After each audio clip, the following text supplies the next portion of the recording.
Pransky, and I'm a founder and a senior partner of Pransky and Associates.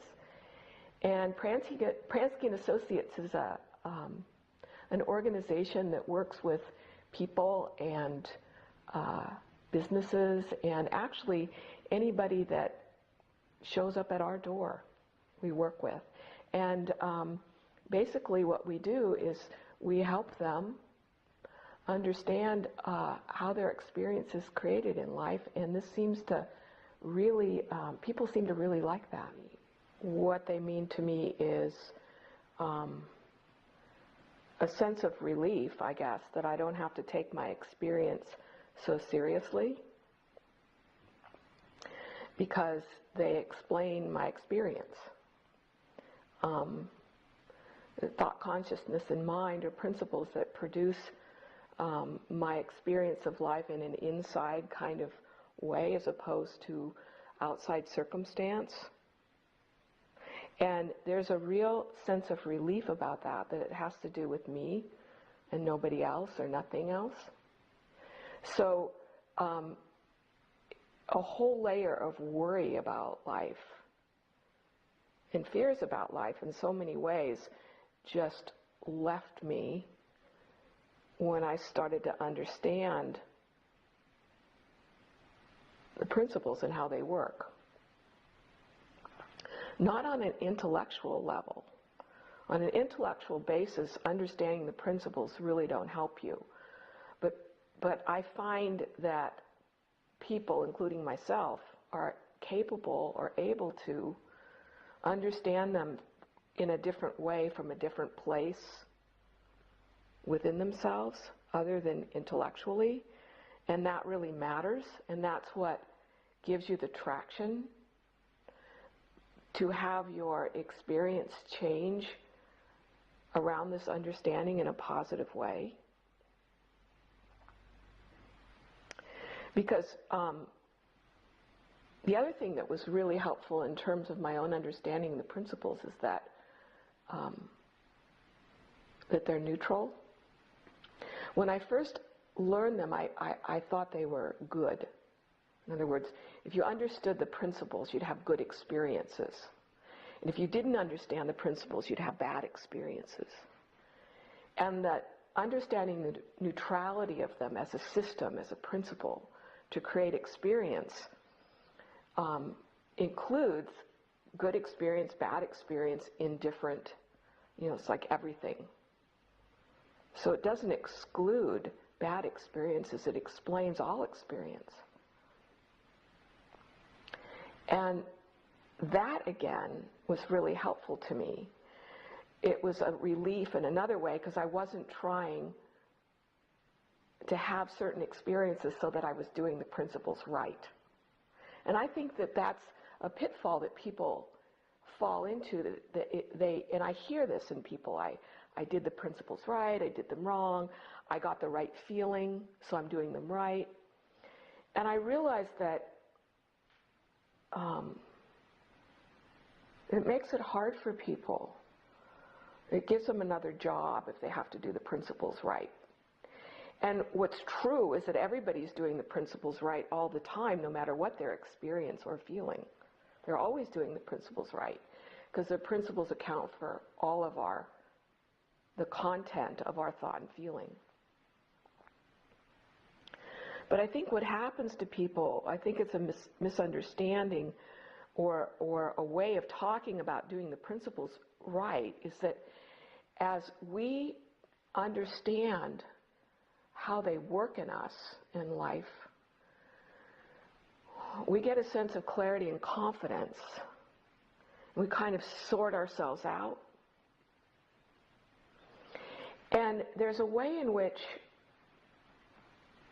the principle of thought, not a way in which, but the truth of the matter is that the principle of thought and the principle of mind are one and the same.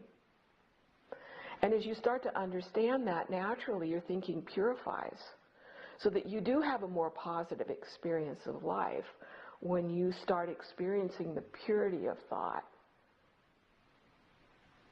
more directly. If that makes sense? So for me, it was a lifesaver in terms of having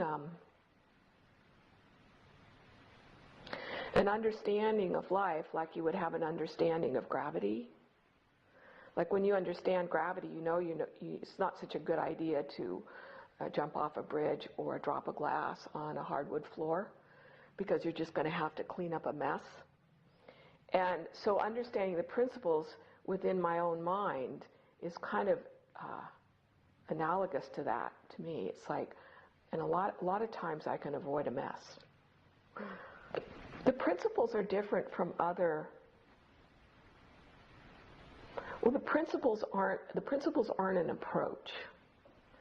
Like to deal with psychology, the individual psychology. The principles aren't an approach. The principles are a fact that produce the content of our experience. Approaches, in my mind, in relationship to the principles, are the content of a person's life. So, to me, cognitive therapy is a product of the principles, or NLP is a product of the principles. It's after the fact. So it would be NLP or cognitive therapy would be a manipulation of the content that the principles have already produced. So the principles aren't a thing. Principles are a system that creates a person's reality. And that reality can be anything. It can be a person thinking about NLP, or making up techniques, or making up poetry, or making up a system of logic, making up anything. So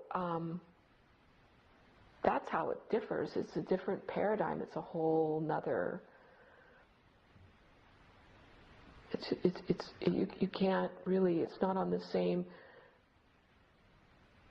dimension or the same system as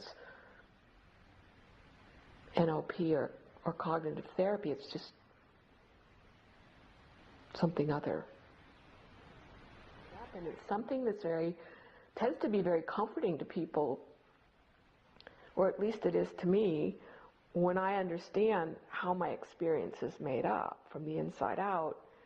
It takes a lot of thinking off the table, and also a lot of scrambling to control the outside world, or to control other people, or even to control the content of your own thinking. If you don't have to control and make sure you have the right thinking or the right feeling, it takes a lot of effort out of your life, because when you understand that your experience is coming from thought and feeling and running through your sensory system, if you wait a minute, or a while, you will think again and have another experience. You will think again and have another feeling. So it's not like you have to do anything with your experience or do anything with your thinking. And that comes as an understanding, as part and parcel of what people learn when they start to understand the principles. That they don't have to manipulate the content of their thinking, or really manipulate the world. Because you can do something that I don't like, and my not liking it it has to do with me, not you. So when you understand that, it's like you can watch people do things that you don't like, and you understand that the not liking it is coming from you, not them, and so you don't have to do anything about it. And if you wait a minute, it'll go away if you don't think into it. So it's like you really learn that you can clear your head or fill it up, depending on your understanding. Because your understanding is what creates the doing, that creates the responses that you have to life, and thus your behavior. It's your understanding, and that understanding will naturally create doing. So if you understand that if you don't like something and you wait a minute, it'll dissipate, as opposed to if you don't like something and you think into it, it'll stick around. It's a very simple understanding of how the principles work.